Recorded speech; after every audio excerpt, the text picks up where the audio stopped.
Hello, you. Yes, you. I'm so glad you're here. Maybe you're already tucked into bed. The covers pulled just right, the light dimmed, the world quiet. Or maybe you're simply seeking a soft place for your mind to rest, a quiet corner where the questions don't need answers right away. Either way, welcome. Tonight, we're going on a journey that begins not in the stars, or the sea, or even the far reaches of the cosmos, but within, deep inside the folds of your sleeping mind, a journey into that beautiful and bewildering question: why do we dream? It's such a simple question, isn't it? Almost childlike in its wonder. And yet, for something we do every single night, dreaming remains one of the most mysterious parts of being human. You could say it's the closest thing we have to magic that happens entirely within us. In dreams, you can fly without wings, walk through doors that don't exist, speak to people who are no longer alive, or revisit places long gone. You can fall in love, run from monsters, meet your childhood self, or find yourself sitting in an exam you never studied for, years after you've graduated. And what's strange is, it all makes sense while it's happening. That's the slippery beauty of a dream. While we sleep, our minds become both the stage and the playwright, the actor and the audience. There's no separation between what's imagined and what's felt. Dreams are stories we don't consciously choose, but that somehow still belong to us. They're like whispered messages from a part of ourselves we rarely hear in waking life. I like to think of dreams not just as brain activity, but as landscapes. Soft, ever-shifting places where our memories, emotions, fears, hopes, and fragments of thought blend together into something that feels meaningful, even if it isn't. Or maybe it is. Maybe that's the point. That meaning doesn't always have to be logical. Sometimes it's just felt. Over the next 20 parts, we're going to wander together through this dreamscape. We'll talk about what dreams are, how they work, how philosophers and poets and scientists have tried to make sense of them, and why our minds insist on telling stories when the rest of our bodies are still. We'll look at the neuroscience behind sleep, the strange dance of brainwaves and eye movements, and the temporary paralysis that keeps us from acting out our dreams. We'll explore theories, some grounded in science, some floating just above it, about what purpose dreams might serve. Do they help us process emotions, store memories, solve problems, prepare us for danger, create art? But we won't just talk about data and diagrams. We'll wonder, we'll reflect, we'll use metaphors and memories, soft language and quiet imagery. We'll explore what dreams might mean not just biologically, but personally, philosophically, and maybe even spiritually. After all, science tells us what's happening, but sometimes it's poetry that tells us why it matters. And so, this won't be a lecture. It's a lullaby of curiosity, a nighttime walk through the corners of the mind. There's no test at the end, no thesis to defend. Just the comfort of listening, imagining, and feeling something stir inside you. A small flicker of recognition that maybe, just maybe, you've been here before. I won't promise answers. Dreaming is too slippery for that. But I will offer a gentle rhythm, a soft voice, and an invitation to wonder. Because even if we never fully understand why we dream, there's something beautiful about the fact that we do. That every night, without trying, our minds paint stories on the canvas of darkness. That we close our eyes and the world doesn't end. It just becomes a little weirder, a little wilder, and maybe even more true. So take a breath. Let your body relax. There's nothing you need to do, no one you need to be. Just let the world outside grow quiet. We're not escaping it. We're entering something deeper, something quieter, something older than language, and just as intimate. And when you're ready, we'll begin. If someone asked you, right now, to describe what a dream is, what would you say? It seems like it should be simple. A dream is just something you experience while sleeping, right? But the moment you try to pin it down, like trying to hold on to fog, it slips through your fingers. You might say it's a story, or a memory that never happened, or a hallucination wrapped in feeling. And you wouldn't be wrong, but you wouldn't be entirely right, either. Dreams are strange that way. They resist definition, and maybe that's part of their charm. Maybe dreams are less like things to be explained, and more like weather in the mind, passing clouds of thought and sensation, shaped by something invisible, but deeply personal. When I think of dreams, I imagine a private cinema hidden deep inside your skull. No ticket required, no previews, just you, the screen, and whatever story your brain decides to project tonight. Sometimes it's nonsense. Sometimes it's heartbreak. Sometimes it's just you, brushing your teeth for 20 minutes in a bathroom that doesn't exist. But somehow, it all feels real. And that feeling, that strange, vivid realness, might be the most mysterious part of all. Because while you're dreaming, the logic of waking life no longer applies. You can breathe underwater. You can meet yourself from another time. You can forget your own name and remember it again like it's a secret. And none of it feels odd until you wake up. Then, in the soft haze of morning, it all seems absurd. The walrus in a business suit. The hotel shaped like a tree. That urgent need to find your shoes before the elevator turns into an ocean. Where did that come from? Science might tell us that dreams are just the byproduct of neural activity, a side effect of the brain doing its nightly housekeeping. But that explanation feels incomplete, because dreams aren't just visual noise. They have tone, emotion, sometimes even purpose. You've probably had dreams that left you unsettled, or filled with a kind of strange peace, or brought tears to your eyes before you even knew why. Some dreams linger for years, returning again and again, like a song that gets stuck in your head. Others vanish in the time it takes to blink. Isn't it curious how selective dream memory is? You can spend what feels like hours inside a dream world, building elaborate logic from nonsense, feeling joy or terror or awe, and then, in the morning, all that's left is a fleeting trace, like footprints in mist. It's almost like your mind is trying to protect something sacred by forgetting it. But what exactly is it protecting? Sometimes I wonder if dreams are how the mind rehearses itself, like a musician going over scales in the dark, or a painter testing colors in a sketchbook no one will ever see. Maybe dreams are where we practice feeling, imagining, remembering. Or maybe they're where we make peace with the chaos of being alive. And there's something oddly comforting in the fact that dreams don't require our permission. We don't choose them. We don't plan them. They just arrive, like uninvited guests that somehow know our name. You close your eyes, and the door opens. And beyond it, there's something waiting. Not quite real, but not quite fiction either. A story made of memory and invention and mood. One that doesn't ask to be understood, only experienced. Tonight, maybe your dream will be something quiet. Maybe you'll walk along a beach that never existed. Maybe you'll speak to someone you miss. Maybe you'll forget who you are and feel oddly free. And maybe, when you wake, you'll remember none of it. But something will remain. A residue. A soft echo. The trace of something that once was real, if only for you, and only for a moment. That's what a dream is, or at least, what it feels like to me.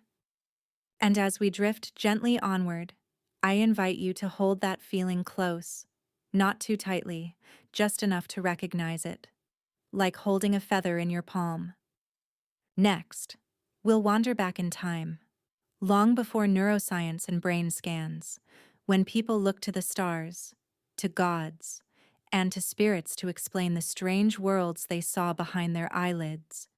Because dreams have always been with us, not just as nighttime curiosities, but as mirrors, messages, and mysteries. And sometimes, even as prophecy. But that's a story for another night, or perhaps for just a few minutes from now. Before we had sleep labs and functional MRI machines, before we could observe the waves of the sleeping brain in real time, before we even knew what a neuron was, we dreamed. We dreamed under open skies, beside firelight, curled up in caves and straw beds and stone palaces alike. And when we woke, we didn't shrug those dreams off the way we often do now. We carried them. We whispered them to each other. We recorded them on clay tablets. We carved them into myths. Because back then, dreams weren't oddities. They were messages. In ancient Mesopotamia, the earliest known civilization to leave written records, dreams were considered divine communication. Entire texts were devoted to interpreting what it meant if you saw a river rise, or a lion walk across your path, or if a child appeared wearing a crown of leaves. Dreams were never random, they were signs, omens, warnings, or blessings, depending on who was listening. The Egyptians took it even further. They had professional dream interpreters, priest-like figures who consulted manuals of symbols and scrolled through endless meaning. To dream of a cat was different from dreaming of a snake. One might signal betrayal, another rebirth. The dreaming world was a mirror of the unseen, and to ignore it was to ignore the voice of the gods. And then there were the Greeks. Ever curious, ever philosophical, they asked deeper questions. Was the dream from outside of us, or from within? Hippocrates thought dreams came from imbalances in the body. Aristotle, more gently, suggested they were impressions left by sense experience, echoing through the night. But even he wasn't certain. After all, how do you explain a dream that feels like it came from someplace far beyond anything you've ever known? It wasn't just scholars who wondered. Across the globe, dreams were woven into culture. In Aboriginal Australian belief, there is the concept of dream time, a sacred era outside of time itself, where ancestors shaped the land, the animals, the laws of the universe. To dream, in that sense, was to briefly touch the eternal, a kind of sacred remembering. In the Bible, dreams changed the course of empires. Pharaoh's dream of 7 fat cows and 7 thin ones led Joseph, a prisoner, to power. In Islamic tradition, the Prophet Muhammad received divine messages through dreams. In Native American cultures, dreams could bring visions, spirit journeys, healing. Dream catchers were crafted not just as decoration, but as tools, webs to trap the bad and let the good pass through. Even now, some cultures treat dreams with reverence. They are not just nonsense to be forgotten over breakfast, but whispers from ancestors, or warnings from the soul. And then, of course, came Freud. Sigmund Freud, the bearded father of psychoanalysis, stepped into the dream world with a very different lens. For him, dreams were not divine messages but deeply personal ones. They were the royal road, he said, to the unconscious. The place where repressed desires, forbidden wishes, and tangled fears surfaced in symbolic disguise. That dream about flying? Maybe it wasn't about flying at all. Maybe it was about freedom, or power, or something far less printable. Freud's theories were revolutionary and controversial. He believed that beneath every dream was a hidden truth, often embarrassing or uncomfortable, masked by a dream language of symbols. A train entering a tunnel meant something. Teeth falling out meant something else. Everything, in a Freudian dream, meant something. His former student, Carl Jung, would later soften that perspective. Jung believed that dreams weren't just personal, they were collective. He introduced the idea of archetypes, universal images and themes that live in all human minds. A wise old man, a shadowy figure, a child, a hero, a flood. These symbols, he said, were the language of the unconscious, trying to guide us toward wholeness. Whether you find truth in Freud's repressions or Jung's archetypes, or neither, it's hard to deny the influence they've had on how we think about dreaming even now.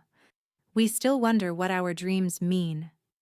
We still wake from certain nights with a feeling that something important has just brushed past us. Maybe the details don't matter. Maybe it's not about decoding each image like a puzzle. Maybe dreams aren't meant to be solved, but listened to, like music, like poetry, like the oldest kind of story we tell ourselves when no one else is watching. And even as modern science brings more and more insight into what's happening physically in the dreaming brain, part of us still looks for meaning. We still want our dreams to matter, to say something, to reveal something true. Because deep down, I think we sense that they do. In the next part of our journey, we'll trade the scrolls and myths for electrodes and monitors. We'll slip quietly into the realm of modern neuroscience, where dreams are measured in pulses and patterns, and yet somehow remain just as mysterious as ever. But for now, as you rest, maybe think of all those dreamers who came before you. Pharaohs and philosophers, shamans and poets. They all once closed their eyes under a different sky and entered a world that only they could see. Just like you. Imagine your body finally letting go. The limbs, heavy and still. The breath, soft and steady.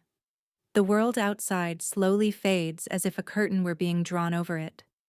And then, just beneath that surface silence, your brain begins to hum.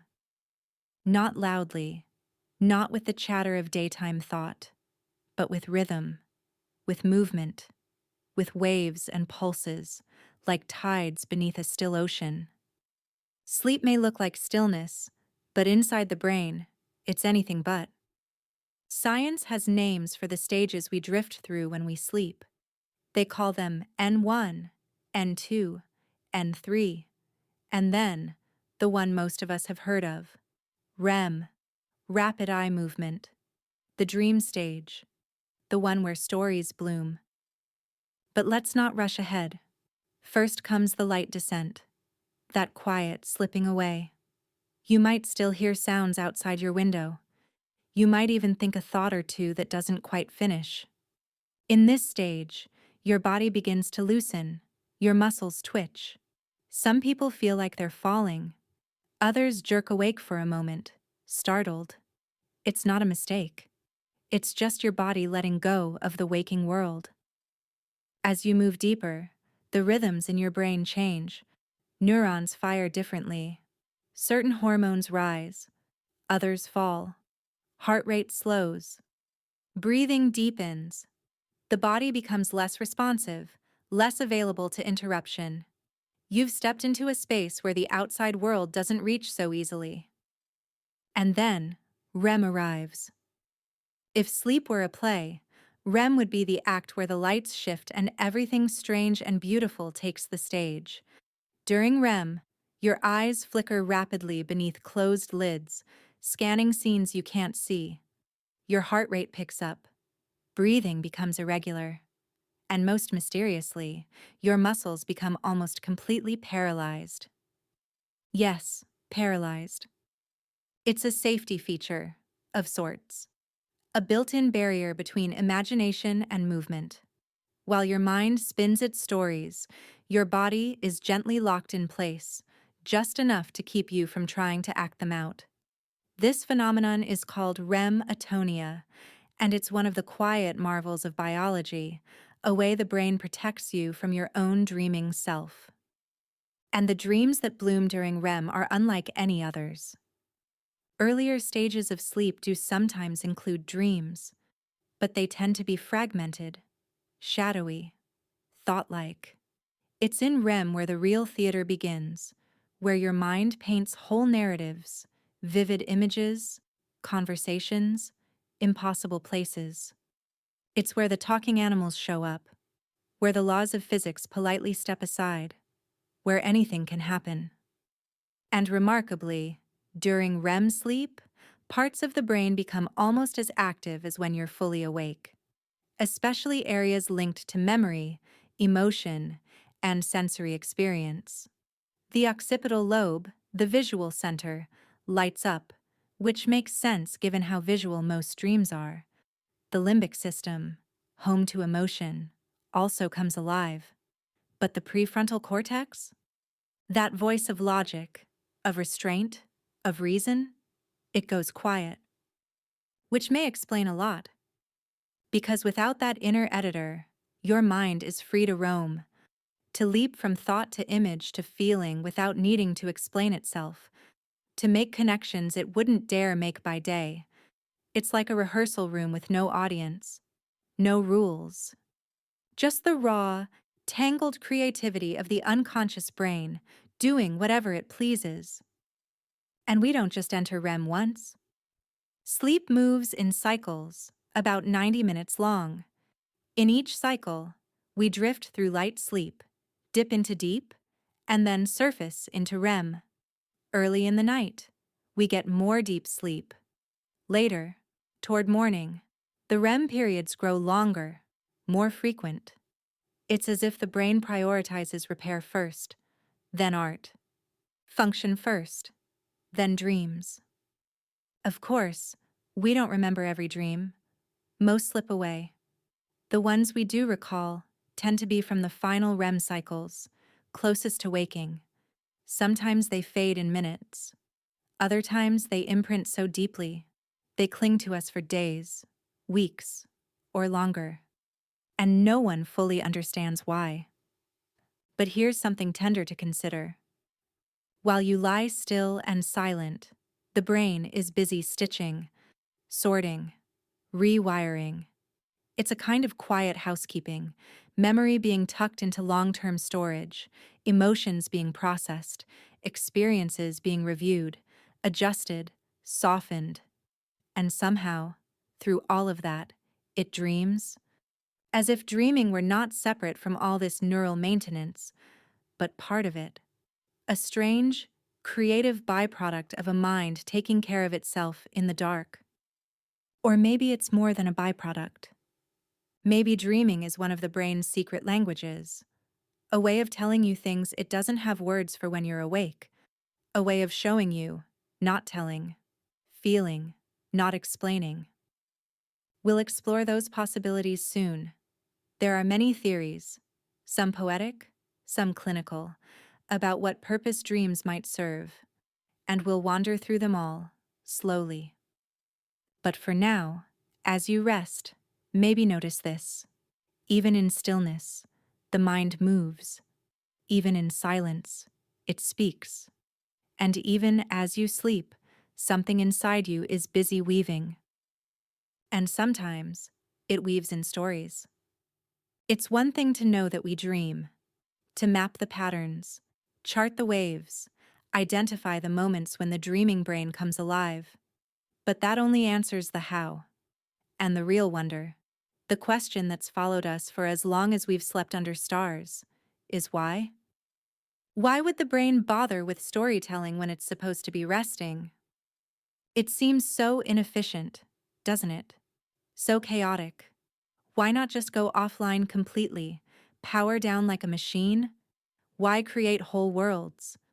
Why stir up old memories and sew them together with nonsense?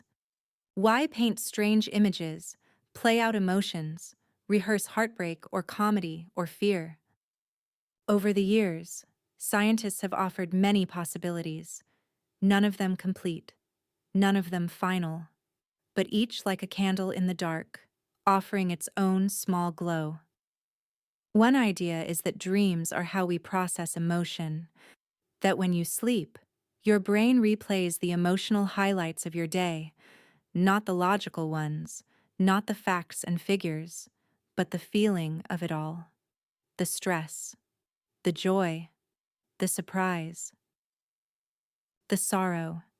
These emotions get unpacked, played with, reshaped, resolved. Or not. It's not perfect, but it's a kind of overnight therapy, a rehearsal space for your heart. Another theory suggests that dreams help us consolidate memory. All day long, we absorb information, faces, conversations, details, impressions, TikTok videos, grocery lists, passing glances, forgotten thoughts. It's too much to hold. So when night falls, the brain begins to sort. File this. Discard that. Strengthen that neural pathway. Weaken this one. And somewhere in the middle of all that organizing, dreams happen. Like little echoes of the filing process, scattered and strange. There's also the threat rehearsal theory. This one says that dreams are evolutionary practice, that our ancestors who imagined dangers at night, predators, storms, betrayal, were better prepared for them by day. That nightmares, unsettling as they are, may have once served a protective purpose, a midnight fire drill for the soul. Then there's the creativity hypothesis, that dreams let us think in ways we can't during the day, free from logic, from rules, from language even. The mind, unshackled. This is the theory that gave us Mary Shelley's Frankenstein, born from a dream. It's the story of Paul McCartney waking with the melody for yesterday already in his head. Or the chemist who saw the shape of a molecule as a dream of a snake eating its tail. Dreams, in this view, are the workshop of inspiration, the place where the unconscious plays. Another idea, more mechanical, is the activation synthesis theory. It says that the brain, during REM, sends random signals, like static. The mind, never content with randomness, tries to make sense of it. It builds a narrative. It creates images. It fills in blanks, not because the dream means something, but because the brain needs things to mean something. So it invents. But even if the signals start randomly, that doesn't mean the story is meaningless. Because stories always mean something, even when they're not real, especially then. And then there's the comforting possibility that dreaming doesn't serve just one purpose, that it's not one neat function, but many, woven together. Emotional healing, memory work, creative play, evolutionary rehearsal, sense-making, soul whispering, that maybe the brain, being both scientist and artist, doesn't need just one reason to dream. It dreams because that's what it does. And maybe you've noticed, sometimes, dreams feel purposeful. They show up when you're in turmoil, when you're deciding something, when you're not quite saying what you need to say. You might dream of being lost, or of running towards something, or of standing frozen while the world moves around you. And sure, maybe it's just memory and emotion, jumbled. But maybe it's also something deeper, a message from the quieter parts of you, a mirror held gently in the dark. You don't need to interpret it. You don't need to solve it. Sometimes just feeling it is enough, letting it pass through you, letting it be what it is, a moment, a symbol, a shadow on the cave wall. And that's the beautiful thing. Dreams don't require understanding. They happen whether you want them or not, whether you remember them or not, whether you believe they matter or not. But if you listen, softly, they might tell you something you didn't know you knew. In the next part, we'll explore a special kind of dreaming, one where the dreamer knows they're dreaming, one where, for a brief moment, awareness lights up the dream like a match in a darkened room. Lucid dreams. But for now, rest. Let the theories swirl like mist around you. No pressure to choose one, just the gentle knowing that your dreaming mind has its own rhythm, its own language, and maybe its own wisdom.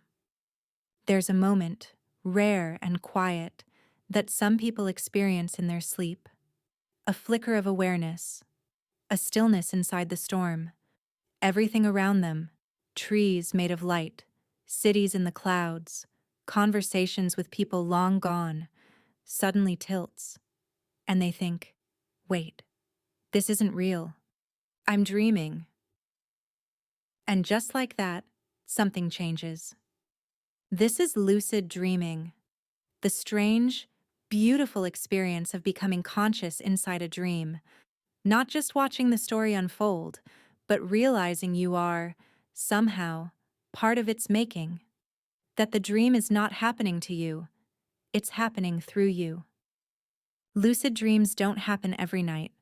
For most people, they're rare, fleeting, unpredictable, but they do happen.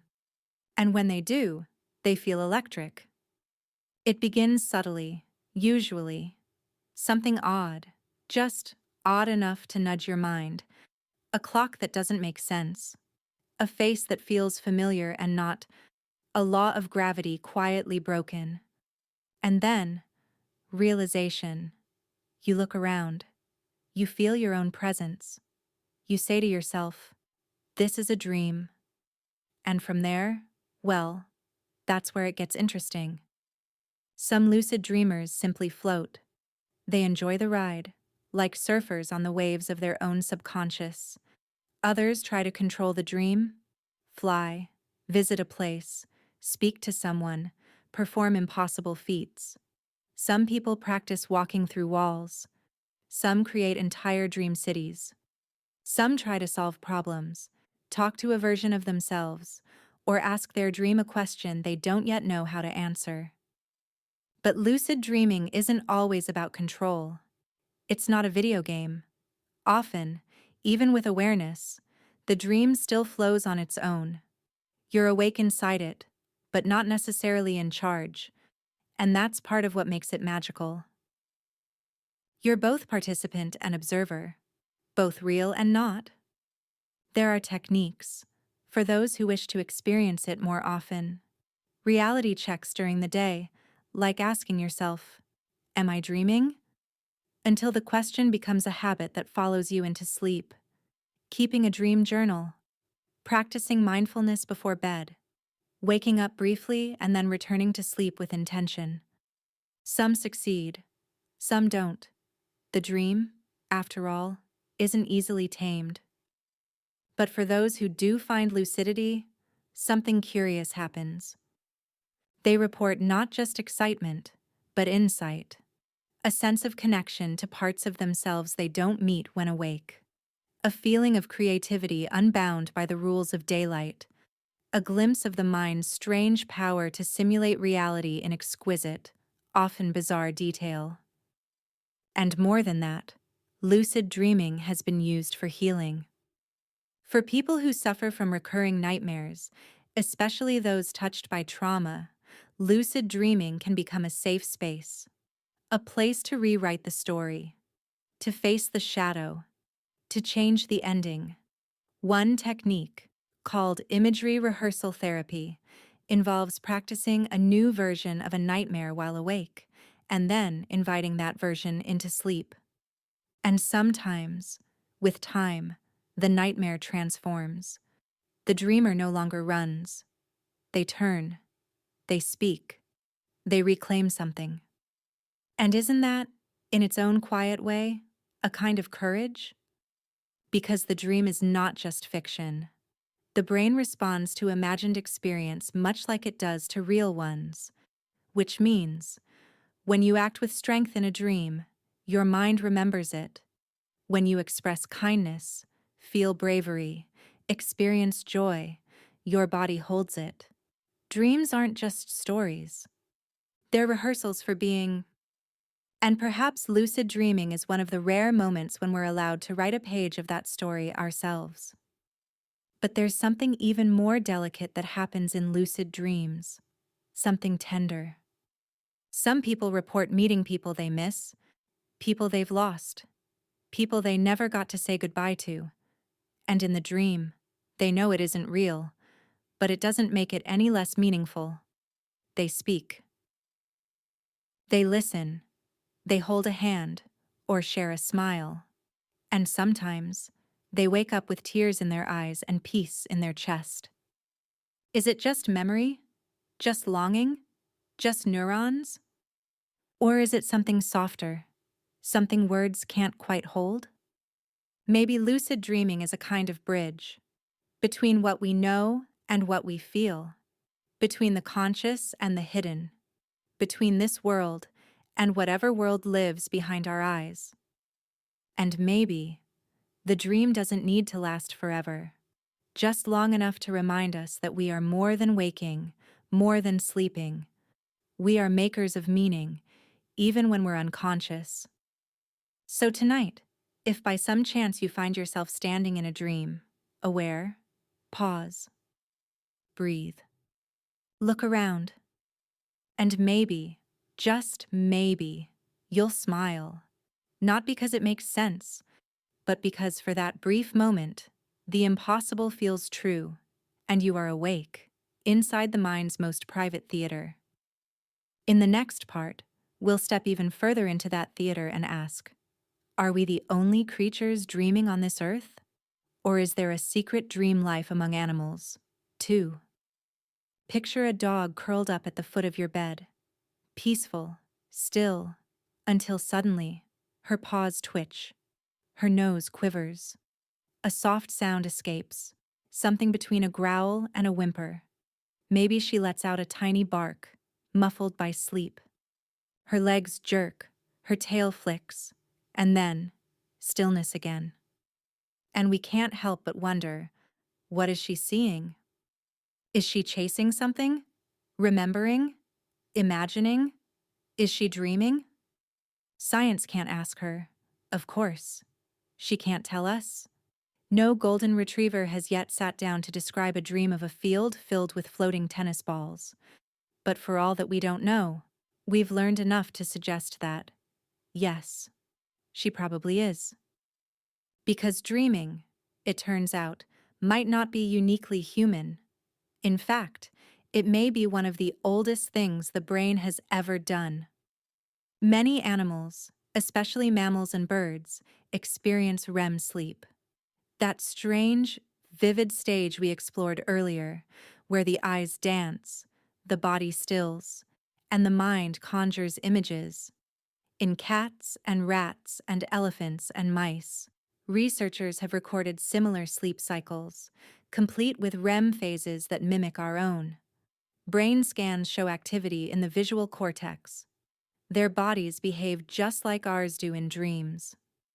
Twitching limbs, irregular breathing, subtle muscle paralysis, all the signs. But signs, of course, aren't proof. And so, researchers turned to behavior. In one well-known experiment, scientists temporarily disabled the REM muscle paralysis mechanism in cats. What happened? When they entered REM sleep, they acted out their dreams. They stalked, pounced, swiped the air. Some even hissed, all while completely unconscious. Their bodies were dreaming, even if they couldn't tell us what about. In another study, rats ran mazes during the day while scientists recorded their brain activity.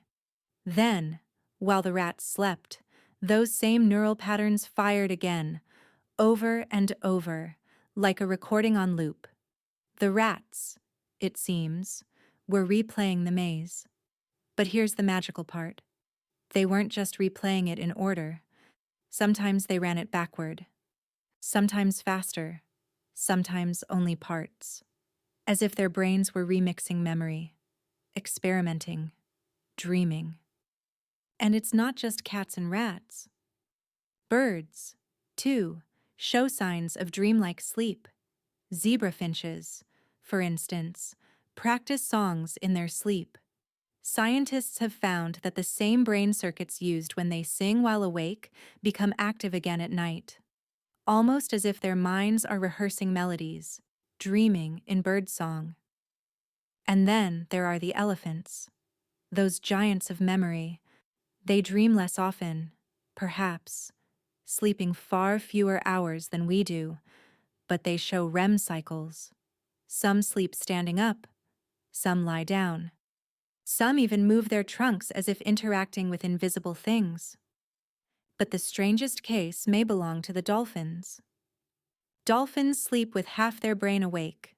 One hemisphere rests, while the other keeps watch, allowing them to surface for air, to stay alert for predators. And yet, despite this fragmented sleep, dolphins still show behaviors that suggest dreaming. Even with only half a brain asleep at a time, the mind finds a way to wander.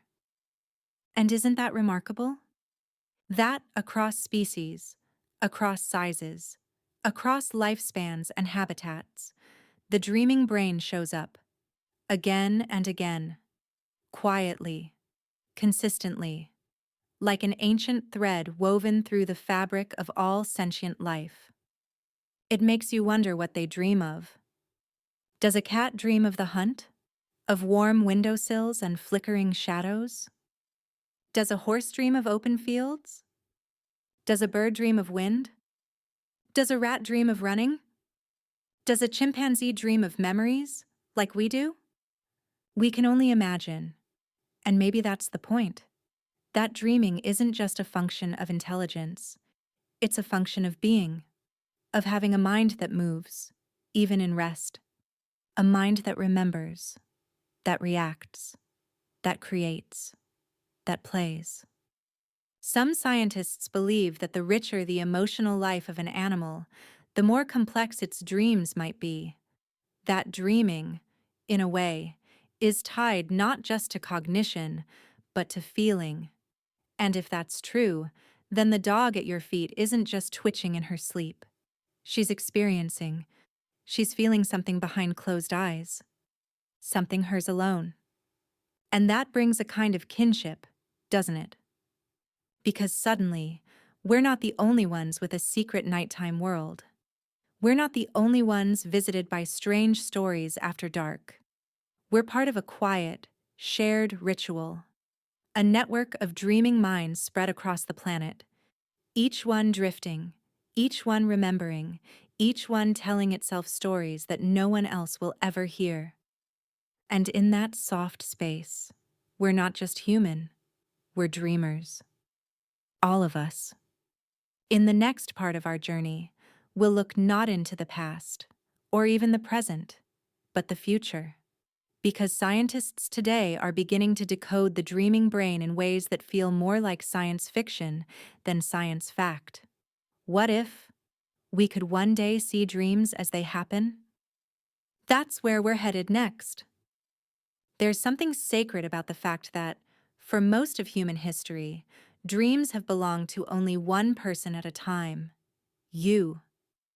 No one else could see what you saw.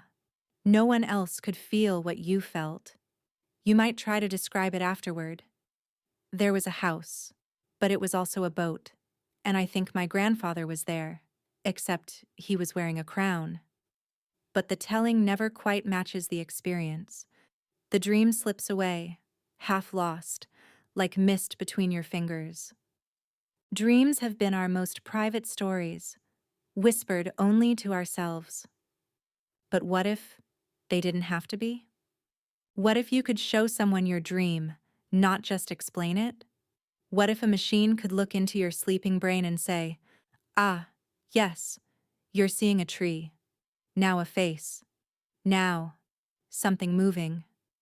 What if dreams could be recorded, like memories, or played back, like films?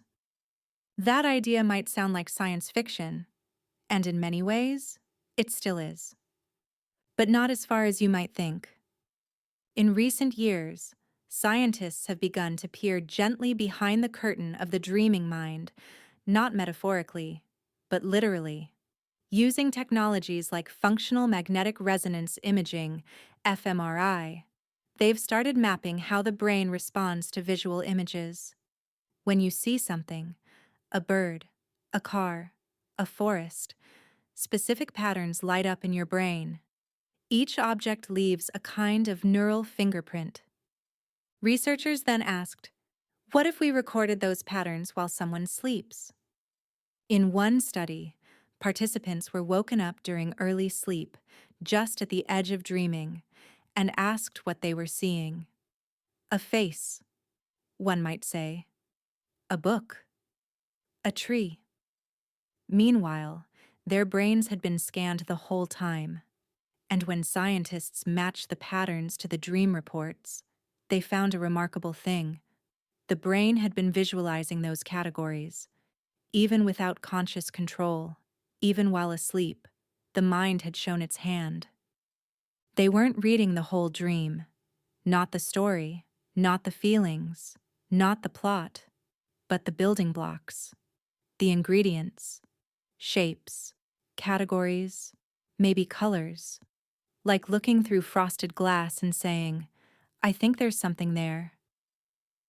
Later, with the help of machine learning, researchers trained computers to predict what a person was dreaming about based on their brain activity alone, and with about 60% accuracy, the machine could guess face, text, tree, motion, landscape. Not perfect, not clear, but astonishing all the same. Because that means, in some small way, the door has opened. We are beginning to witness thoughts that no one ever spoke aloud, images that lived only inside, silent dreams, now with faint echoes in the light. And if that sounds thrilling, it should, but it also asks us to pause. Because dreams are deeply personal. They're tangled with emotion, memory, identity.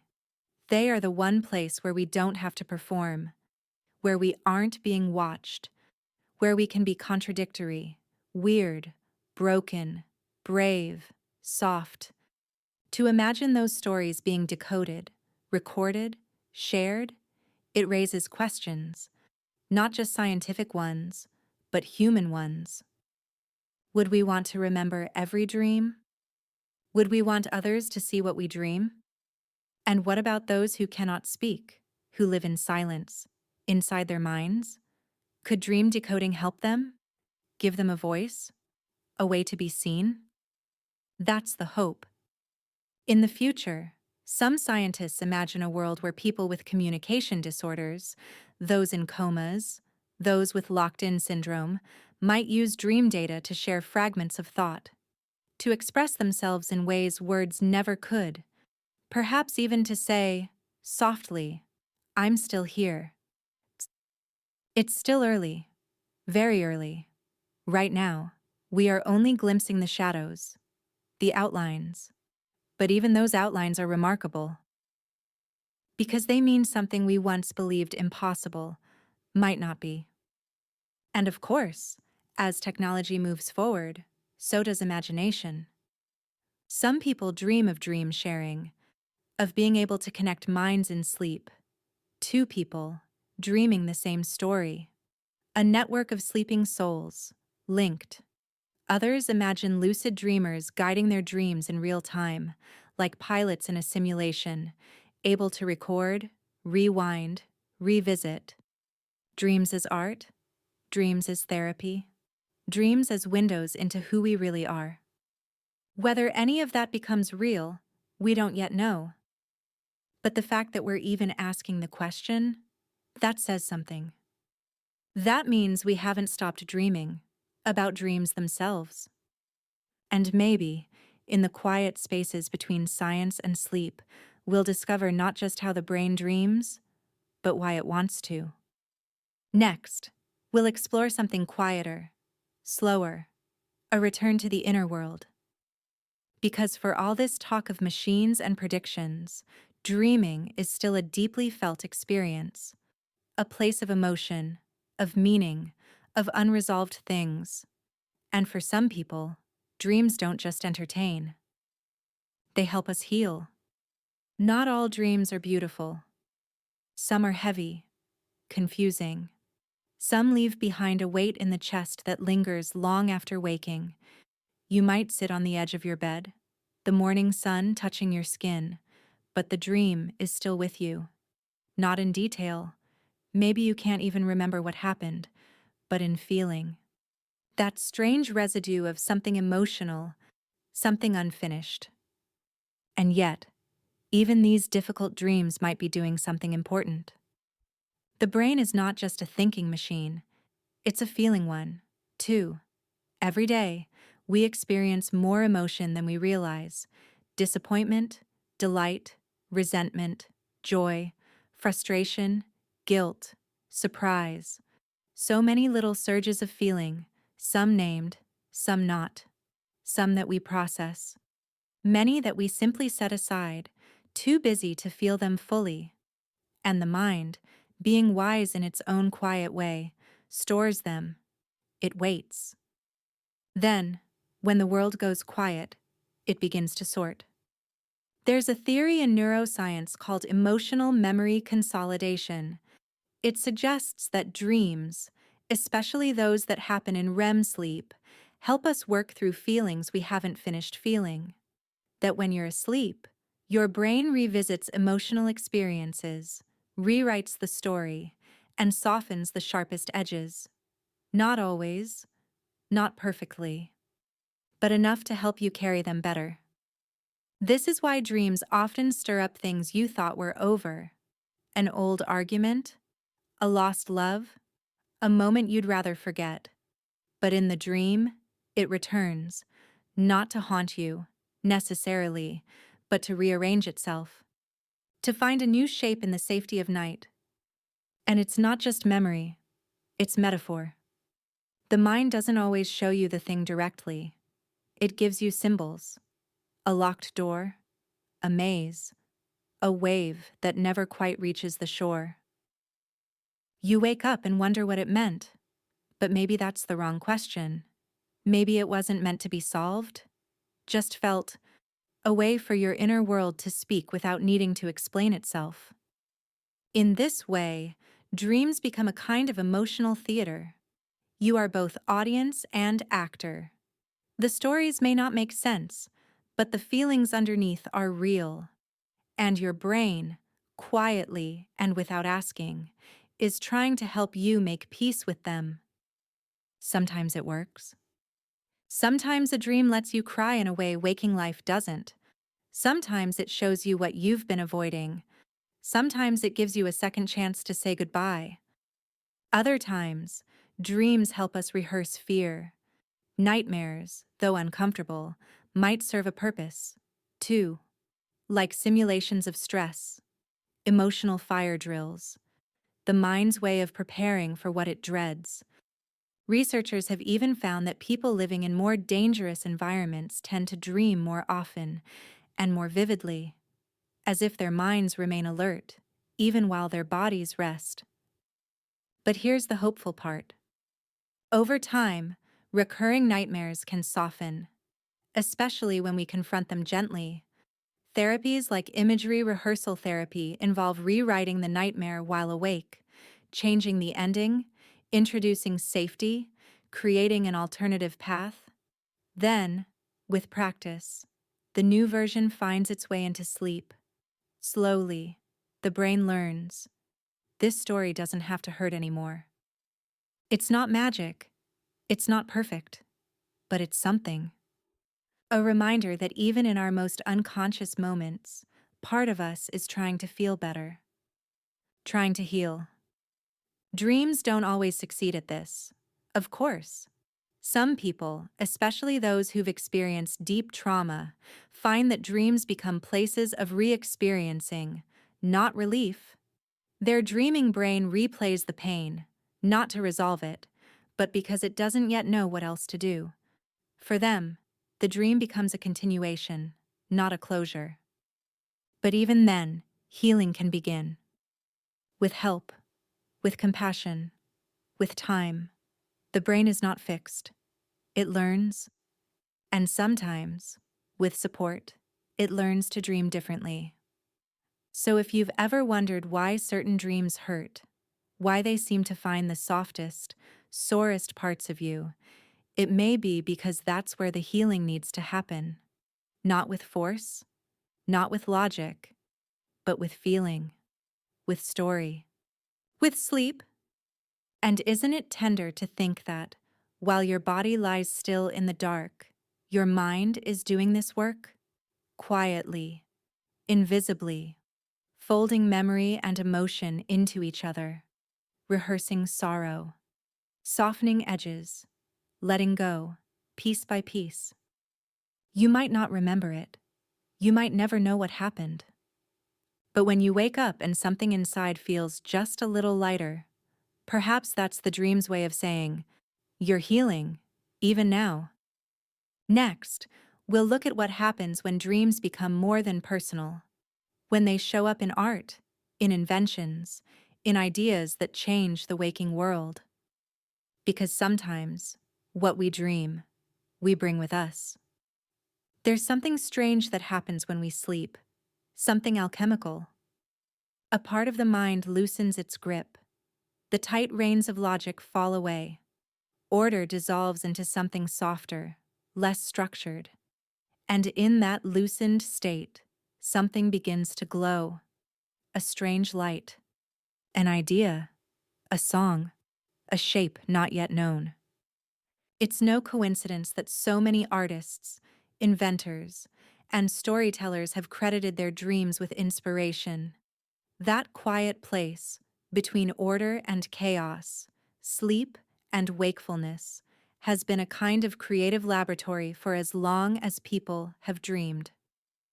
Take Paul McCartney, for example.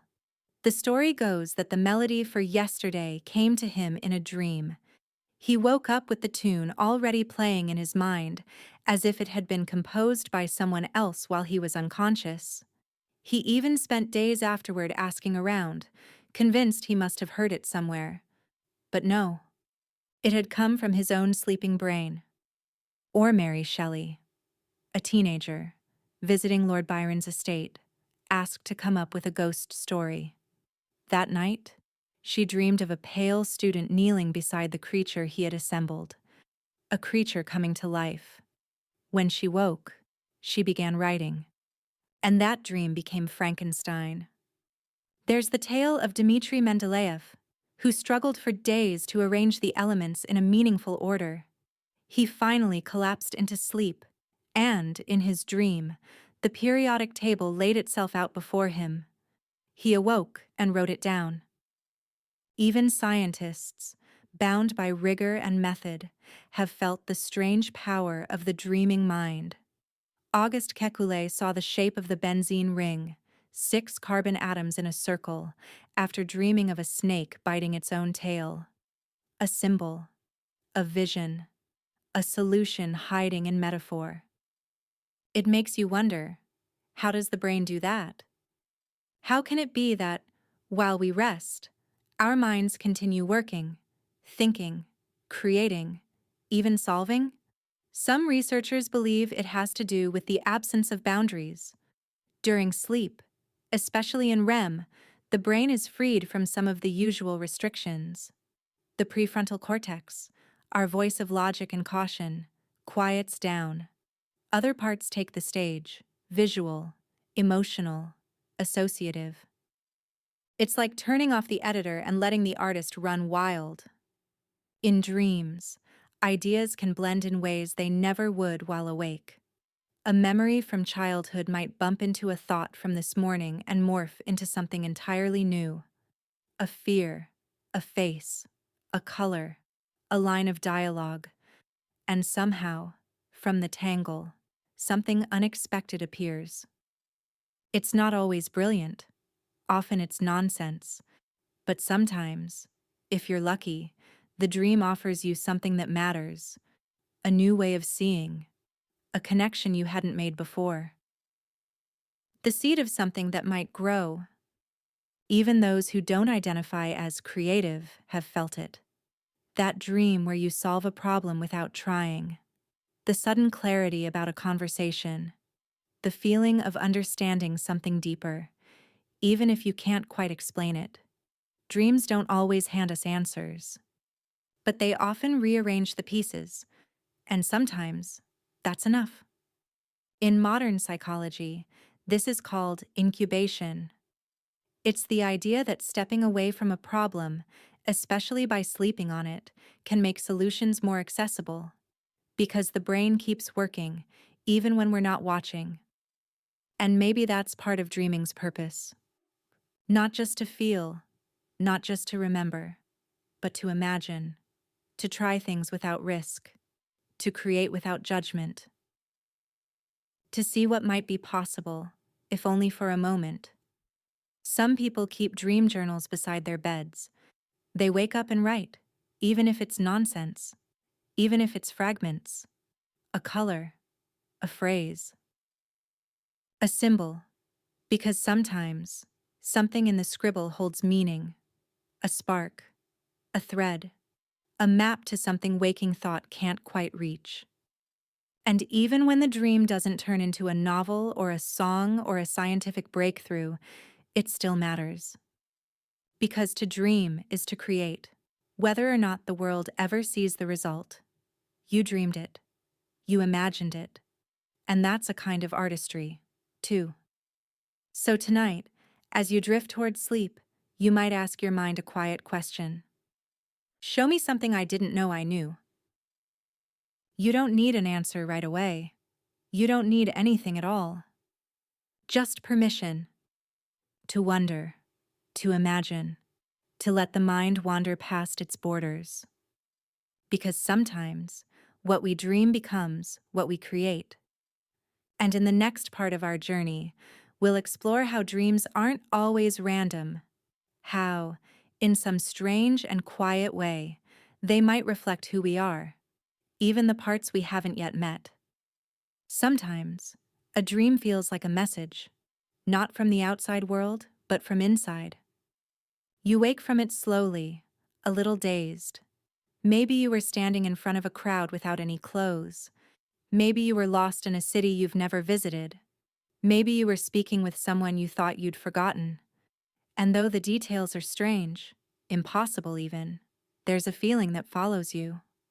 A kind of echo, as if the dream was trying to show you something you didn't want to see in the daylight. This is one of the quiet truths about dreaming. They reflect us, not always clearly, not always kindly, but with a kind of honesty we rarely offer ourselves while awake. The self that dreams is raw, uncensored. It doesn't perform. It doesn't adjust for politeness or expectation. It simply expresses. And because of that, dreams can become mirrors, not the kind that show your face, but the kind that show your emotional shape, your doubts, your longings, your fears, hidden like tiny seeds in the corners of your mind. You might dream of failure, not because you will fail, but because part of you fears it. You might dream of running, not because you're in danger, but because something inside you feels trapped. Or perhaps you dream of a house, with rooms you've never entered, and you wake up wondering, what's behind that last closed door? Psychologists have long speculated that dreams reflect the inner workings of our identities, that the characters in them aren't really other people, they're parts of us. The child, the critic, the helper, the stranger, the shadow. In dreams, they speak to each other, act out dramas, whisper what our conscious minds don't want to admit. Carl Jung called this the collective unconscious, a deep well of shared symbols and archetypes that live in all of us. He believed dreams could guide us toward wholeness, not by solving problems, but by revealing the parts of ourselves we'd neglected. A dark figure chasing you? Perhaps it's not a monster. Perhaps it's a part of yourself, asking to be seen. A bird flying away? Maybe that's freedom, or escape, or the piece of you that wants to leave but can't. Of course, not every dream is so symbolic. Sometimes they really are just noise, scrambled bits of memory and emotion. But sometimes, They're not. Sometimes they feel different, heavy, personal, sacred. And in those moments, you might find yourself asking, what is this dream trying to tell me? It's a hard question, because dreams don't speak in words. They speak in images, in feelings, in movement and silence and strange logic. And interpreting them isn't an exact science, but maybe it's not meant to be. Maybe the value isn't in solving the dream, but in letting it shift something inside you, like music, or poetry, or a moment in a story where you suddenly feel seen. Some therapists use dreams in their work, not as puzzles to decode, but as doors to open. They ask clients to describe not just what happened in the dream, but how it felt, what stood out, what lingered, and sometimes, in that reflection, something stirs, something real. Because dreams don't lie, they don't flatter, they don't avoid hard things, and in a way, that makes them precious, even when they're uncomfortable. Maybe especially then. They remind us that we are not always who we appear to be in daylight, that within us live contradictions, strength and softness, hope and fear, joy and grief, all tangled together, all trying to find a voice. And in the dark, when the world is quiet, they speak. You don't have to understand your dreams. You don't have to write them down or analyze them.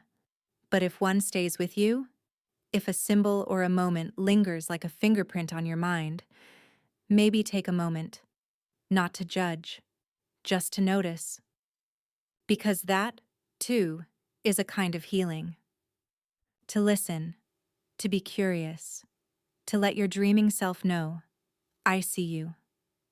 Next, we'll turn towards something even more mysterious, something older than science, older than psychology. We'll drift back through time to explore how cultures and civilizations around the world have understood dreams, not just as inner reflections, but as spiritual messages. Because before we had brain scans, we had stories, and some of them are still whispering. Long before we could measure brainwaves or name sleep stages, long before we built laboratories or designed machines to scan the mind, people dreamed. And when they woke, they listened. In many ancient cultures, dreams weren't strange side effects of sleep. They were sacred. They were messengers. The night was not simply rest. It was a crossing, a journey into a hidden realm where gods, ancestors, and spirits spoke in symbols. There's something quietly beautiful about that idea. That dreaming wasn't just personal, it was relational. A dialogue between you and something beyond you, something older, something wise. In ancient Mesopotamia, perhaps the earliest culture to write down its dreams, kings and priests recorded their visions on clay tablets. There were entire manuals, dream dictionaries of sorts, explaining what it meant to see a river overflowing, or a snake biting its tail, or a fire burning without smoke. Dreams could foretell war, famine, love, or harvest, but only if they were interpreted correctly. To misread a dream was to misunderstand the will of the gods. The Egyptians believed much the same. They considered dreams to be divine communications, and they had dream interpreters, like spiritual advisors, whose job was to read these messages. Temples were built where people came to sleep, hoping to receive healing or prophecy in the quiet hours. These were known as dream incubation centers. Sleep wasn't an escape from life, it was a doorway into guidance. The Greeks and Romans followed with their own dream philosophies. Some saw dreams as bodily messages, signs of imbalance or health. Others, like the philosophers, saw dreams as reflections of the soul. Aristotle believed dreams came from within the body, like echoes from the day's experiences. but he also wondered if they might hold deeper truths. And then there were the oracles, the seers, the ones who dreamed not just for themselves, but for entire cities. A single vision could change the course of a war. A dream could bless a journey or doom it before the first step. In the Bible, dreams are woven into countless stories. Jacob dreams of a ladder stretching into the heavens. Joseph dreams of his rise to power, and later interprets Pharaoh's dreams, saving Egypt from famine. In these stories, dreams are not accidental. They are purposeful. Given, they are how the divine speaks when the world is quiet. In Islamic tradition, dreams are also deeply respected. Some are believed to be true dreams, visions granted by God. Others are whispers from the self. And still others, distractions. But all are given space. All are treated with care. Among indigenous cultures around the world, dreams carry profound spiritual weight. In many Native American tribes, dreams are seen as visions. The Lakota, for example, believe dreams can offer messages from ancestors or reveal one's path in life. Dream catchers, woven hoops hung above beds, were made not as ornaments, but as spiritual tools. They were designed to filter dreams, allowing the good to pass through and keeping the harmful ones away. The Aboriginal people of Australia speak of the dreaming or dream time not just as a state of sleep, but as a spiritual dimension, a place outside time where the ancestors live, where creation began, and where meaning flows. Dreams, in this belief, are not illusions. They are real. They are contact with the eternal. And isn't there something in that idea that still resonates today? Even now, in a world lit by screens and filled with noise, people wake from certain dreams with a sense that they've touched something deeper, something they can't explain, a presence, a knowing, a message without words. Maybe it was just memory, maybe it was just neurons, but maybe not entirely. Maybe something sacred still lives in the dream. Not in the religious sense, necessarily, but in the human sense. Sacred as in intimate, sacred as in meaningful, sacred as in something that touches the core of who we are. Because even now, with all our science and scanning, dreams continue to move us, to puzzle us, to reveal us to ourselves in ways we didn't expect. And even if we don't believe in messages from beyond, maybe we still believe in something else. That when we dream, we listen to a part of ourselves that usually goes unheard. And maybe that part knows more than we think. In the next chapter, we'll return to the body. We'll explore the strange connection between dreams and the physical self, how what we feel, eat, do, and even fear might shape what we see when the lights go out. Because the dreaming mind doesn't float alone in the dark. It dreams from inside a living, breathing body. We like to think of dreams as something purely mental, like movies playing inside our heads. But the truth is more tender, more intimate. Dreams don't float in the sky. They rise from the body. Every breath, every heartbeat, every signal the nervous system sends. The body is not just a vessel for dreams. It's the ground they grow from. And even while we sleep, it continues its work. Digesting, balancing, sensing, remembering. And in the quiet of night, all of that can slip into the mind's nighttime theater, becoming part of the story. Have you ever dreamed of drowning, only to wake up tangled in warm blankets? Too hot? Your breath shallow? Have you dreamed of falling, only to realize your arm had slipped off the bed? Have you ever eaten something strange before bed, only to find yourself tossed into a surreal, kaleidoscopic dream world? These aren't coincidences. They're reminders that the body and mind are still dancing, even while unconscious. Your brain doesn't shut off when you sleep. Neither does your heart, your lungs, your stomach, your hormones. And the brain, always listening, sometimes weaves those signals into dreams. A racing heart might become a chase. Stomach discomfort might turn into a nightmare. A cool breeze from the window might become wind on a mountaintop. It's subtle, but real. Even our sleep position can affect how we dream. Some studies suggest that people who sleep on their left sides report more emotionally intense dreams. Those who sleep on their stomachs often have more vivid, even erotic dreams. Of course, these aren't rules, just patterns, clues that the body is never entirely silent. What we eat matters, too. While there's no universal dream diet, certain foods, especially rich or spicy ones, can influence sleep quality and vividness. Cheese, for example, has long been tied to strange dreams in folklore. And in some studies, heavy meals close to bedtime have been linked with increased dream recall. But it's not just food. Stress affects dreams. So does illness. So does the menstrual cycle, the immune system, medications, pain. All these invisible shifts in the body can echo in the mind at night. Not always in literal ways, but in tone, in rhythm, in sensation. You might not dream about the headache, but your dream might feel foggy, heavy, slow. You might not dream about your real-life fatigue, but the dream might place you on a long road, walking endlessly, unsure why you can't reach the end.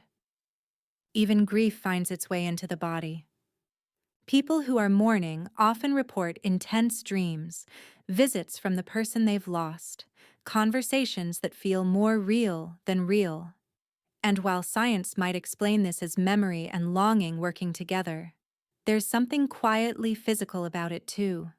Grief isn't just emotional. It lives in the bones, in the chest, in the muscles. And dreams may be one way the body processes what the heart can't yet say. Then there's the question of sleep disorders.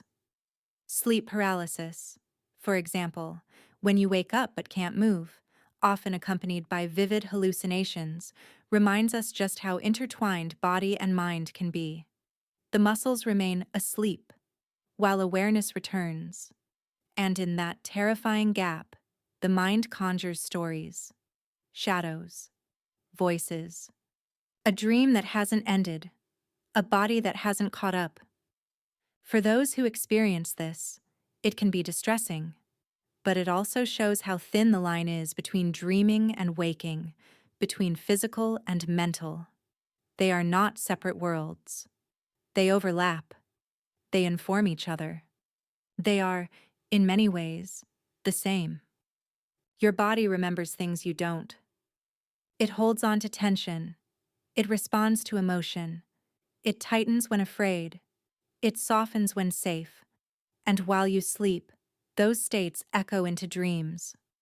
A nervous system that has felt fear all day may continue firing, even in rest. A body that has felt safe may drift into lighter, more joyful dreams. So perhaps one way to dream more gently is to treat the body gently, too. Not as a machine, but as part of the dreaming self, a participant, a storyteller. And when we do that, when we begin to see dreaming not as something that happens in the brain, but something that rises from the full self, we begin to understand the richness of sleep, the way it touches every part of us. We don't dream in the head alone. We dream in the chest, the breath, the belly, the skin. We dream with every part of what we are. Next, we'll move into a deeper layer, one that's both fascinating and strange. We'll explore what happens when the dreamer wakes up, inside the dream, not metaphorically, but literally. The rare phenomenon of lucid dreaming and what it might mean when awareness enters the dream. But that's for next time. For now, just know this: your body dreams, too. There's a moment, soft, surprising, when the veil lifts. You're inside a dream. Maybe you're walking through a strange hallway, or talking to someone who feels both familiar and not. And then something small, something quiet, flickers in your mind. This isn't real. You look around, and suddenly, you know, you're dreaming. For some, that realization slips away instantly, like waking inside the dream only to fall back asleep within it. But for others, that moment expands, becomes vivid. You not only know you're dreaming, you can choose within it. That is the essence of lucid dreaming: awareness, inside the illusion. It's a strange kind of waking, a layer of consciousness folded into the unconscious. And it can be beautiful. People who experience lucid dreams often describe them as some of the most profound moments of their inner lives, not because of what happens, but because of the feeling, the freedom, the sense of touching something limitless, flying, breathing underwater, stepping into memories, asking questions and hearing answers that feel wiser than you are while awake. But lucid dreaming isn't always wild or dramatic. Sometimes it's quiet, just a gentle knowing, a shift. You're no longer lost in the story, you're holding the pen. What makes this possible? Scientists aren't entirely sure, but brain imaging has shown that during lucid dreams, certain regions, especially in the prefrontal cortex, light back up. That's the seat of logic, self-reflection, decision-making. It's like a light switches on in a dark room, and suddenly you remember who you are. Some people train for this. They keep dream journals. They do reality checks throughout the day, looking at their hands, reading text, asking aloud, "Am I dreaming?" until the habit follows them into sleep. Others use meditation or wake back to bed techniques, timing their return to REM sleep. It doesn't work for everyone. But when it does, it can feel like discovering a secret passage inside yourself. And what can you do with that awareness? Some people fly. Of course. It's one of the first things many try. There's something primal about it. The feeling of lifting off, soaring over dream landscapes, light as thought. Others use the dream as a place of comfort, visiting loved ones who are gone or exploring memories from long ago. Still others ask questions. What do I need to know? What am I afraid of? And sometimes, answers come, not in words, but in symbols, images, feelings. There's therapeutic potential here, too. Lucid dreaming has been used to confront recurring nightmares. When you realize a dream is not real, fear begins to loosen. You might face the monster, the chasm, the fire, and instead of running, you might speak, or change the scene, or simply stay. The dream becomes not a trap, but a space for healing, a rehearsal for courage. For those with trauma, that can be powerful. It's not a cure, but it's a beginning. Lucid dreams have also been used for skill practice: athletes rehearsing movements, musicians running through pieces, public speakers facing crowds. The brain, it turns out, doesn't fully distinguish between imagined action and real action. Neural pathways strengthen all the same. It's like mental weightlifting, performed in sleep. But even beyond the utility, there's something deeply poetic about lucid dreaming. Because in those moments, the dream becomes more than a show. It becomes a dialogue between who you are while awake and who you are when the masks fall away, between your conscious mind and something older, more mysterious. And perhaps that's where the true magic lies.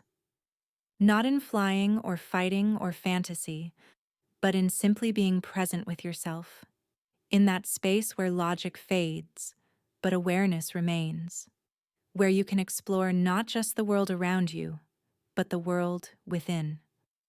It doesn't happen every night. For some, it never happens. But even the possibility that that your mind might one day gently open its eyes while dreaming, is enough to stir something soft and curious inside. So if, one night, you find yourself in a dream and you realize it, pause, breathe. Feel your feet on the dream ground, look around, smile. Because for a few quiet moments, you are both the sleeper and the storyteller, both inside the illusion and gently beyond it. Next, we'll step into the opposite of lucidity, not awareness, but fear. We'll explore the world of nightmares and the role they might play in our emotional survival, how even the darkest dreams may have something to teach us. Not all dreams feel safe. Sometimes, you wake with a pounding heart, breath short, the room still cloaked in night but your body reacting as if it's run a mile. You may not even remember what happened in the dream, only that something chased you, or trapped you, or something broke, and you couldn't fix it. The feeling lingers, heavy and unwelcome. We call these nightmares, and while they're uncomfortable, even frightening, they may be far more meaningful than we think. Because while the mind dreams for many reasons, to sort, to create, to remember, it also dreams to feel, to process, to prepare, and sometimes, it seems, to warn. Nightmares are often dismissed as random or unlucky, but many researchers believe they serve a purpose. That fear itself, in dream form, might be a kind of rehearsal, a simulation, a way for the brain to play out danger in a safe environment, so that if something truly frightening ever does occur, some part of you already knows how it feels. This is known as the threat simulation theory, and it's surprisingly old, even if the name is new. Ancient peoples often believed that bad dreams were omens, messages sent to prepare the dreamer for trial. Today, science suggests something similar, that bad dreams, paradoxically, may be the brain trying to protect us. And yet, when you're inside one, it doesn't feel protective. It feels terrifying. Why do we dream of being chased, or trapped, or humiliated? Why do our worst fears, failing, falling, losing someone we love, play out when we are most vulnerable? Because fear needs somewhere to go. And when we suppress it during the day, smile through it, rationalize it, keep it tidy, it finds another route, a quieter road, a back door through the night. Nightmares may not solve anything, but they express what hasn't yet been spoken. They show us what still feels unresolved. And strangely, they're not all the same for everyone. Each mind crafts its own vocabulary of fear. For one person, it's being lost. For another, it's drowning. For someone else, it's being chased but never caught. It's not always literal. It's symbolic, personalized, almost poetic, in a dark and uncomfortable way. Children have more nightmares than adults. Their minds are still learning what's safe, what's not, how to interpret the world. But even in adulthood, nightmares return when we are stretched, anxious, grieving, or overwhelmed. And for some, they're more than occasional. People with trauma, especially PTSD, often suffer from chronic nightmares, repetitive, vivid, distressing. These dreams may not play out the traumatic event itself, but they carry the same emotional intensity. They're like memories that can't stop echoing. But even here, in the darkest places of dreaming, healing is possible. Therapies like imagery rehearsal therapy have helped many people reclaim their dream space. The method is simple but profound. Rewrite the nightmare while awake. Change the setting. Adjust the outcome. Make the helpless moment into one of power. And then, rehearse it. Over time, the dream may shift. The brain learns a new story, one that doesn't hurt as much to revisit. Some people even use lucid dreaming to face their nightmares directly. Realizing you're dreaming in the middle of a nightmare can be life-changing. Instead of running, you might turn to the monster and say, "You're not real." Or you might ask, "What do you want to show me?" And sometimes, astonishingly, the nightmare responds, not with more fear, but with softness, with transformation. Because at its core, a nightmare is not an enemy. It's a signal, a spotlight on what your waking self has avoided. And in that way, nightmares are strangely kind, not gentle, but honest. They do not lie, they do not flatter, but they do reveal. And sometimes, the hardest part isn't the nightmare itself, it's sitting with what it shows you, not trying to fix it, not trying to decode it, just staying, just witnessing. That alone can be healing. So if you've woken from a nightmare recently, shaken or sad or lost, be kind to yourself. Something inside you is stirring, asking to be held, maybe not solved, just acknowledged. And remember, nightmares may leave you trembling, but they also remind you that you've survived them. Again and again. You wake up, you breathe, you carry on. Even the darkest dream ends in light. And next, we'll explore something just as mysterious, but perhaps more peaceful, something researchers are only beginning to understand: the dreams of animals. Do they dream of us? Of play? Of flight? Of memory?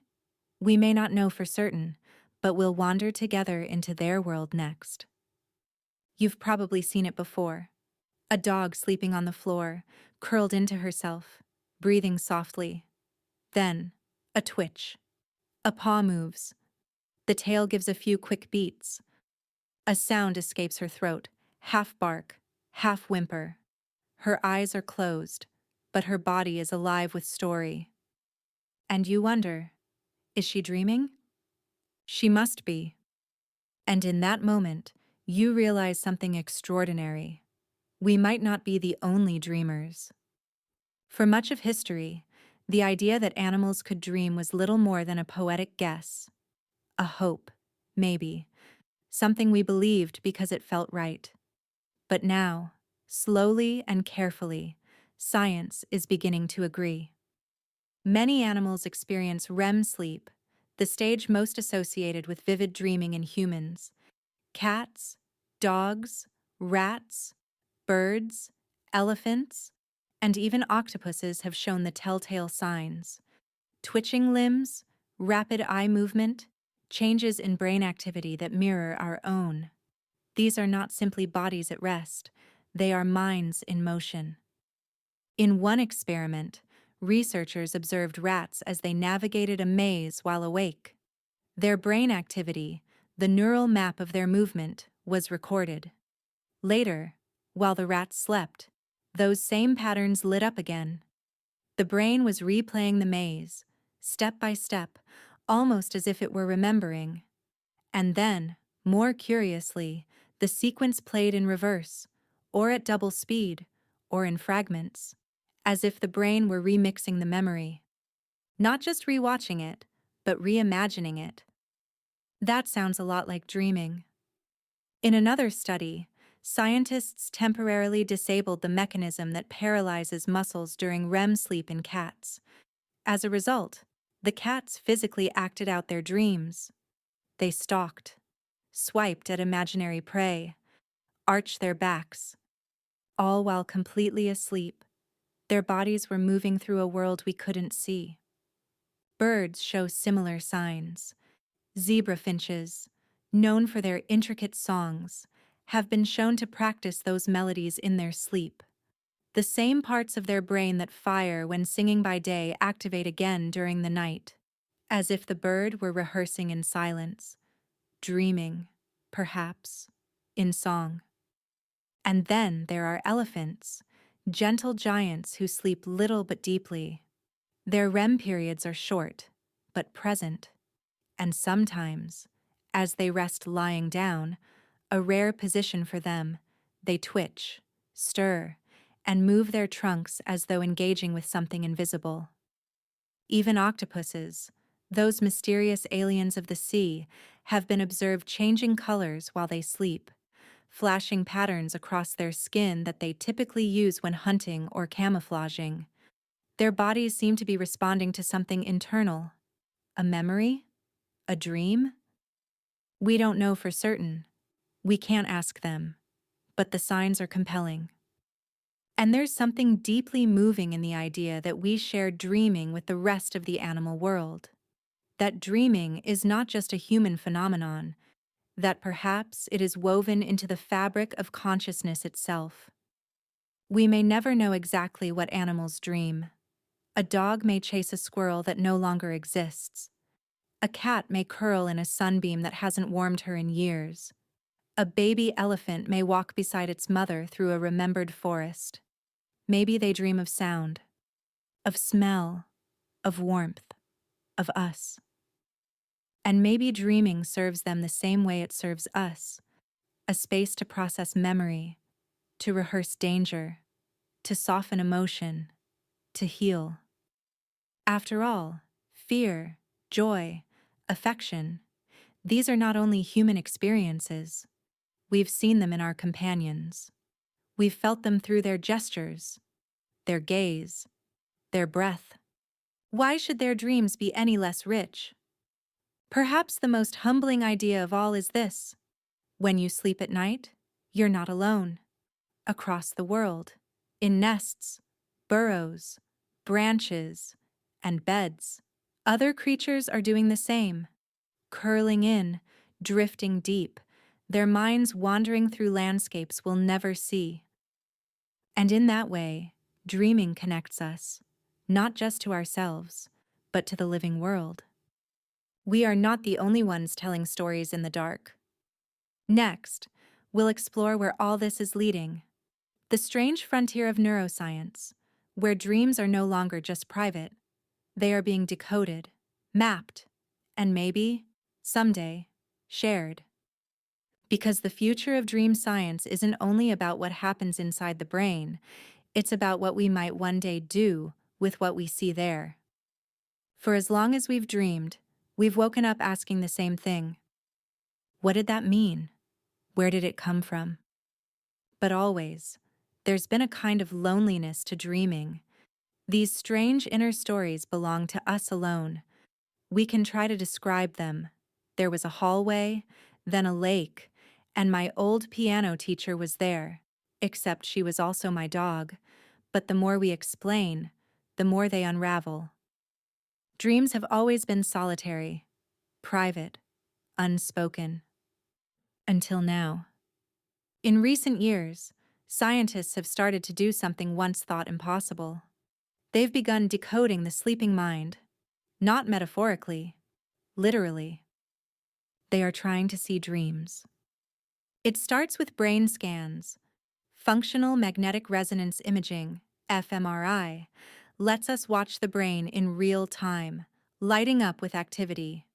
When you're awake and looking at something, say, a tree, a face, a written word, specific areas of the brain respond. These patterns are like fingerprints for different categories of experience. Now imagine, we record those fingerprints. Then, we ask the person to sleep, and as they drift into dream, we scan again. In a groundbreaking study, researchers gently woke people during early sleep and asked what they were dreaming about. A person, one might say, a car, a building. The scientists compared those reports to the recorded brain activity and found they matched. The dreaming brain showed patterns corresponding to the categories being seen inside the dream. Faces, movement, objects. Not a full picture, not a video, but something. a shimmer behind the curtain. Later, with the help of artificial intelligence, the researchers trained a computer to predict what the sleeper might be seeing, based solely on those brain signals. And astonishingly, it worked. The AI could guess with around 60% accuracy what kind of image was appearing in the dream. It wasn't perfect. It was fuzzy, vague, like trying to watch someone else's dream through a frosted window. But it was also a beginning. Because for the first time in history, we weren't just imagining what someone else might be dreaming, we were detecting it. This opens up 1,000 questions. What if we could refine the process?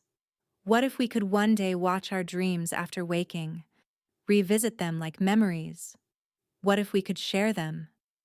Some dream of dream recorders, devices that capture dream imagery as it happens, like a film being developed in real time. Others wonder if lucid dreamers could direct those recordings, creating stories on command. Dream cinema, dream therapy, dream communication. For those who've lost the ability to speak, or who live locked inside themselves, this technology holds even greater promise. If we could interpret the thoughts of a person who cannot express them, if we could see what they see, even in sleep, it could become a new kind of language, a bridge. But not without risk. Because dreams are more than pictures. They're layered with meaning, emotion, vulnerability. They're where our deepest fears, our strangest thoughts, and our quietest memories surface without permission. What happens when those stories are no longer private? Would we want to share them? Would we want them interpreted? Would they lose their mystery once made visible? It's easy to be dazzled by technology, but dreams are not just data. They are tender things. They come from places we don't fully understand. And while it's thrilling to imagine reading them like books, there's also something sacred in the silence they've always held. Maybe that's what makes them so powerful. They are the last true place where we are alone with ourselves. Still, the future hums. New tools are being built. New studies are emerging. AI grows more sophisticated. Neuroscience reaches deeper into the mind's hidden corners.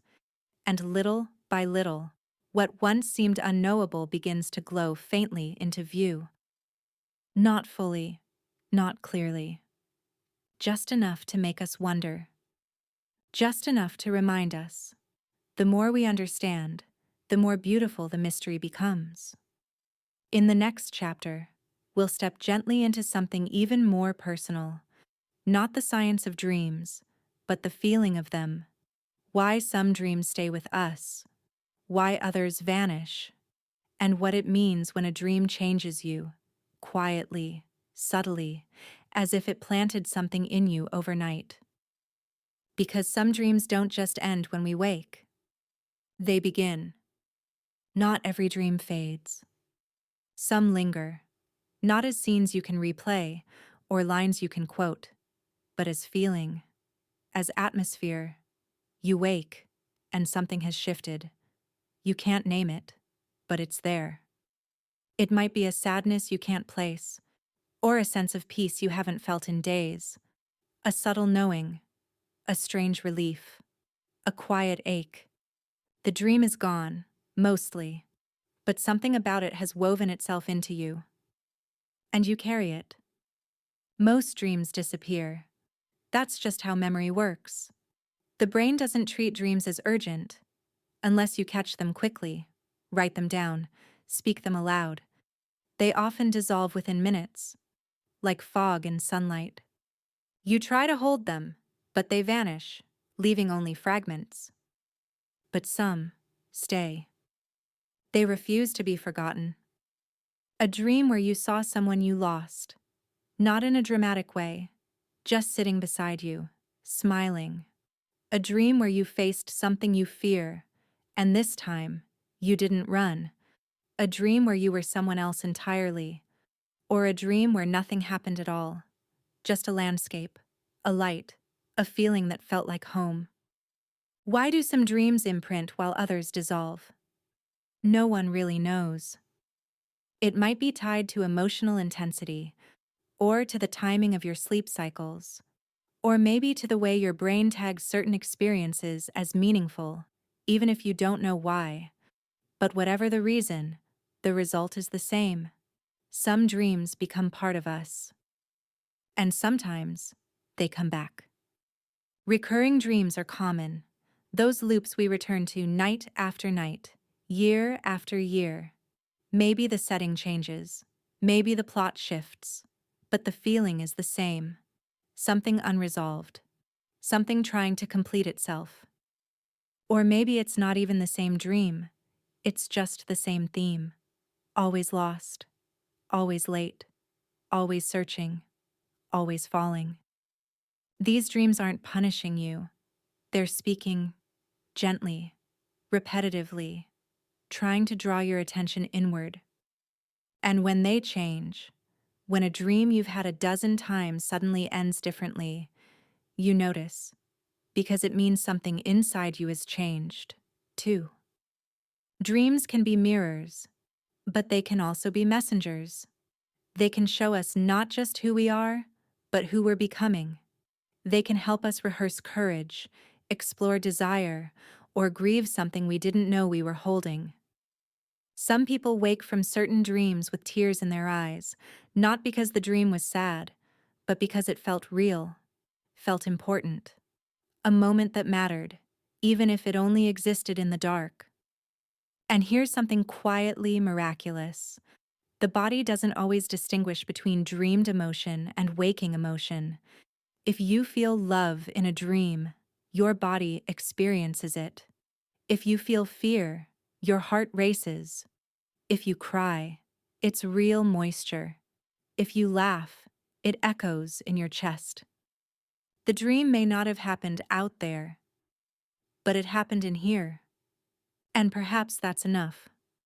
Some dreams are forgotten for good reason. They were fragments, noise, a sorting of mental clutter. But others?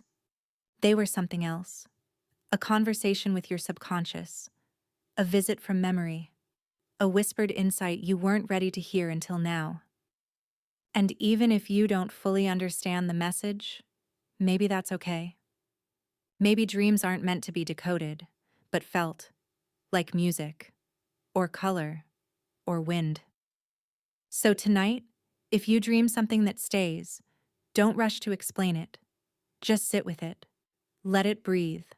Let it become whatever it wants to be. Some dreams are doors. Some are windows. And some are seeds.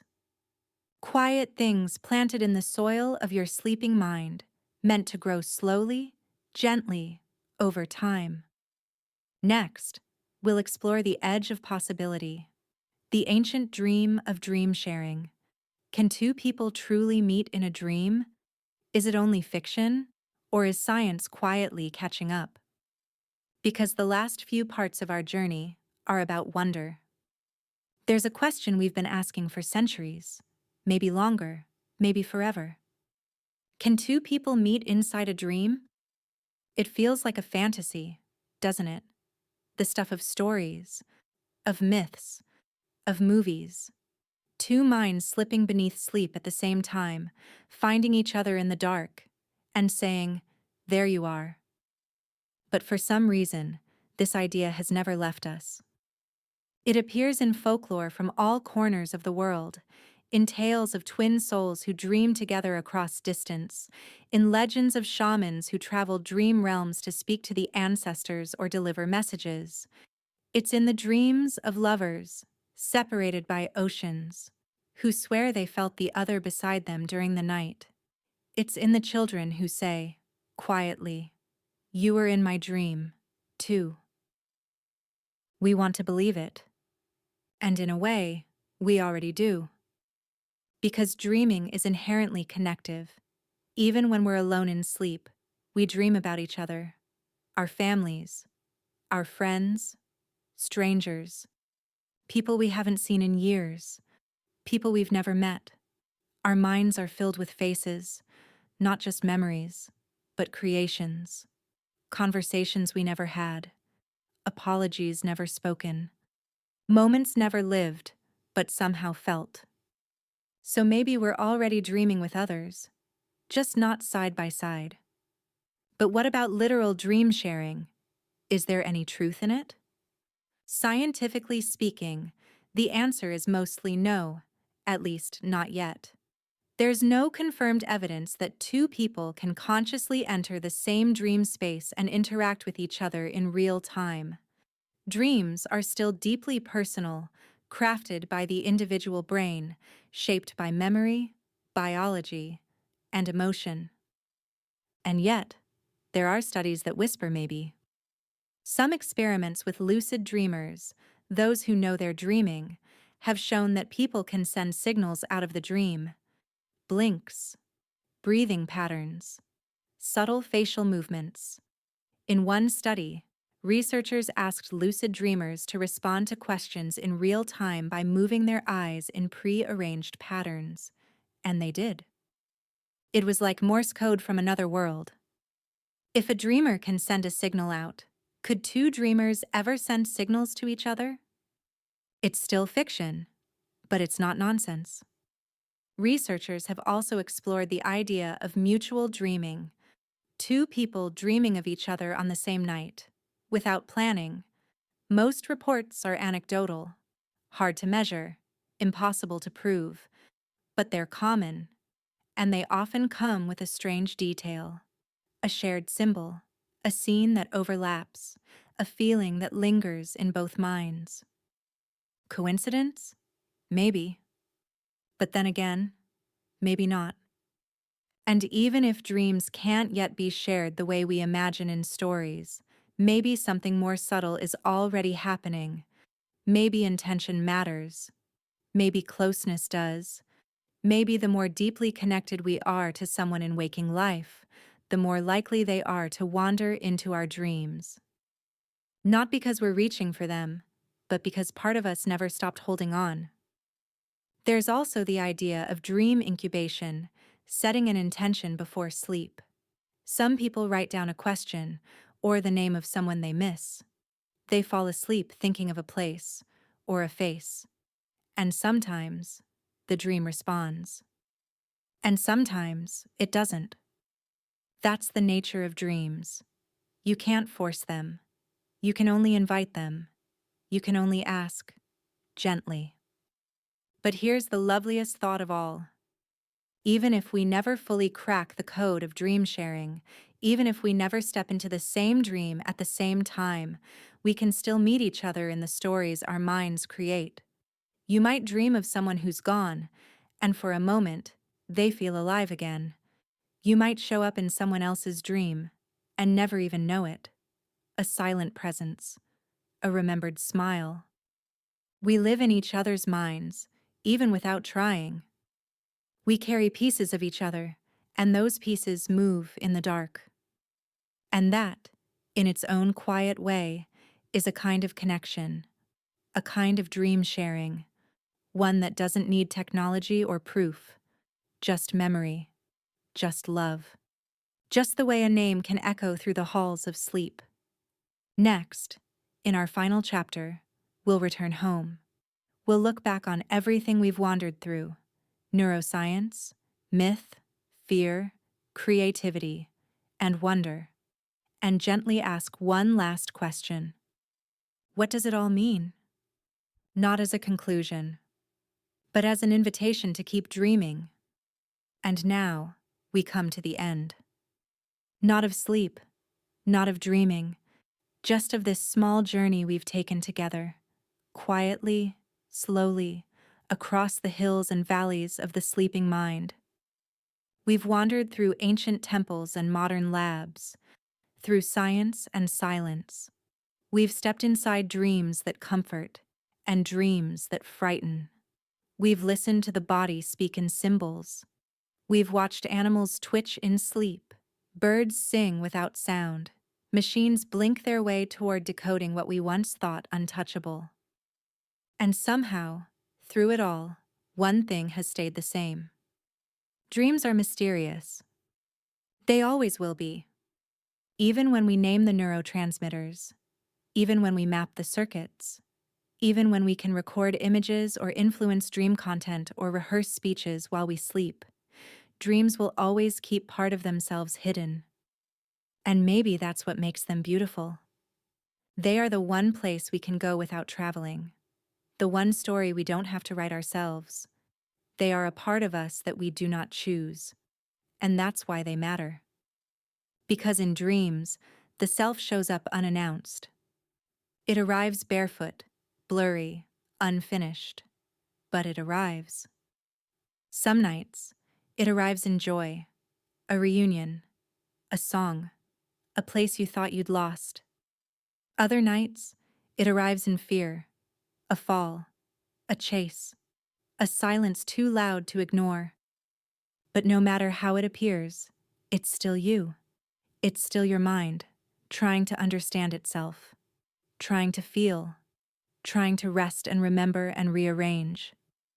And when you wake, groggy, blinking, stretching into the morning, you carry it.